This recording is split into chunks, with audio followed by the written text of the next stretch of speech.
Urdigere police station ಮುಂದೆ ನಮ್ಮ ನೂರಾರು ಹೋರಾಟಗಾರರನ್ನು ಬಂಧಿಸಿ ಇಟ್ಟಿದ್ದಾರೆ. ಹೊರಗಡೆ ಪೊಲೀಸ್ ವ್ಯಾನ್ಗಳು, ಜೀಪುಗಳು ಇಷ್ಟೊಂದು ಬಂದೋಬಸ್ತ್ ಮಾಡಿದ್ದಾರೆ. ಪಾಪ ಬಡವರು ಭೂಮಿ ಕೇಳಿದರೆ ಅವ್ರನ್ನ ತಂದು ಸ್ಟೇಷನ್ ಹಾಕ್ಕೊಂಡು ಅವ್ರನ್ನ ಈ ರೀತಿ ಸೆಕ್ಯೂರಿಟಿ ಕೊಟ್ಟು ಮಾಡಿದ್ದಾರೆ. ಪೊಲೀಸರು ಮಹಾ ಘನ ಕಾರ್ಯವನ್ನು ಮಾಡಿದ್ದಾರೆ. ಜಿಲ್ಲಾಡಳಿತ ಕೂಡ ಇದಕ್ಕೆ ಕುಮ್ಮಕ್ಕು ಕೊಟ್ಟು ಮಾಡಿಸಿದೆ ಮತ್ತು ಜಿಲ್ಲಾ ಮಂತ್ರಿಗಳು ಇದೇ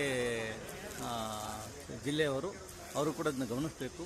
ಹೋಮ್ ಮಿನಿಸ್ಟರ್ ಆಗಿದ್ದಾರೆ, ಬಡ ಜನರ ಪರವಾಗಿದ್ದಾರೆ ಅಂತ ಹೇಳ್ತಾರೆ. ಇದು ನಮಗೆ ಅರ್ಥ ಆಗುತ್ತೆ ಏನು ಅಂತೇಳಿ ಅಂತ ಜನ ಇದನ್ನು ನಾಡಿನ ಜನ ಗಮನಿಸಬೇಕಾಗಿ ಮನವಿ ಮಾಡಿಕೊಳ್ತೀವಿ.